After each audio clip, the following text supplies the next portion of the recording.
In 2012, there was a fantastic movie released called Lemonade Mouth, brought to you by Disney. And it was an amazing movie, had incredible vocals, it was a musical. And it was all about 5 students rallying to support their theater and their music classes, which had been shoved down to the basement due to the principal's beliefs that sports was better. And that is a belief that continues even to this day. Schools everywhere are cutting funding for the music and arts. And without music and arts in our lives, the world would be boring, bland, and we'd see the world in a shade of beige. I would rather go to a theater and watch Rocky Horror Picture Show than watch someone recite 11 digits of pi. 3.14159, 265,359. I can do that. I don't know why I can, but I can. We need to learn how to fund art the same way you'd fund football. We need to find a way to better promote children's creativity. According to Artworks, 82% of all public schools have at least one art class. Art class, fine arts class, theater. My high school had 2. Oh my God. But they weren't necessarily good. Also, according to public school reviews, schools with art and music have an attendance record of 95.1%, contrary to the opposing, where art and music is not present, coining in at 94.1%. Small, but significant. And just because we have art and music in our schools doesn't mean that they're good. I've been through 3 high schools, 3 of them, and each theater program looked exactly the same. A closet of donated clothes that no one wanted to wear, that barely fit the show's aesthetic. A literal piece of wood as a stage that was no bigger than the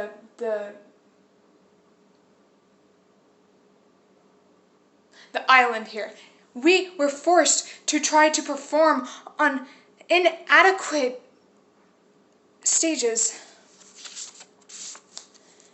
If a small portion of the football budget went to theater or music, perhaps schools could have a real stage. The problem is that no one cares. If you aren't in band or theater, you wouldn't see it happening.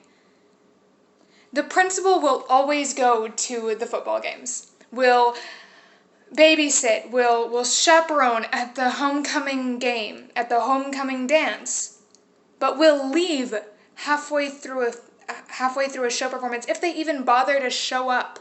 The homecoming dance will always be better and more important than the opening night of the spring musical.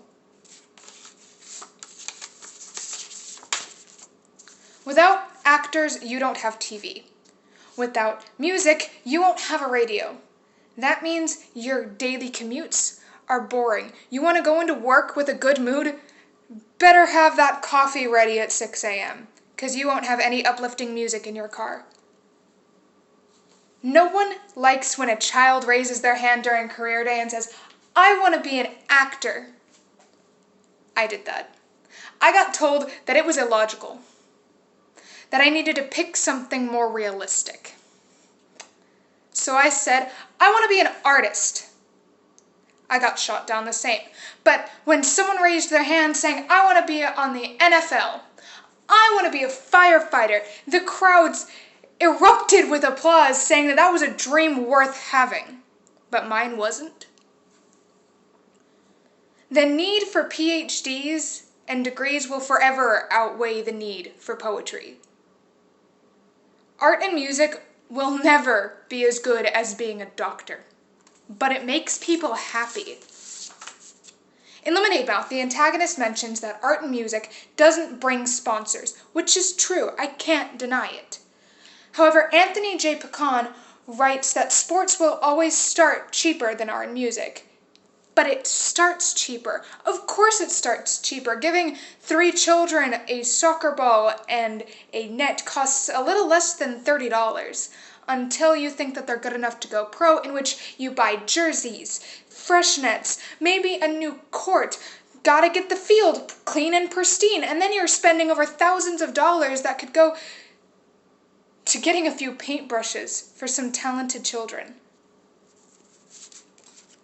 And that becomes pocket change. According to Kelly Pearson, along with the art center employees, found that children who attend art, theater, and guitar lessons will stay in school longer, have increased patience, and better instilled discipline. And those are valid reasons to save art and music. So I urge you, go create GoFundMes, talk to school boards, share your voice. And if you need ever so much more of a reason, there are more injuries given to children during football games. I recently had a friend have his kneecaps shattered because he was so persistent on just trying to win that final game, contrary to a sprained wrist from holding a paintbrush too long. Ask yourself, what would you rather pay for? Red, orange, yellow, green, and blue are the colors of the rainbow. Would you like to live in a world where you wouldn't know what a rainbow looked like? Couldn't understand the beauty behind it? I know I wouldn't. Thank you.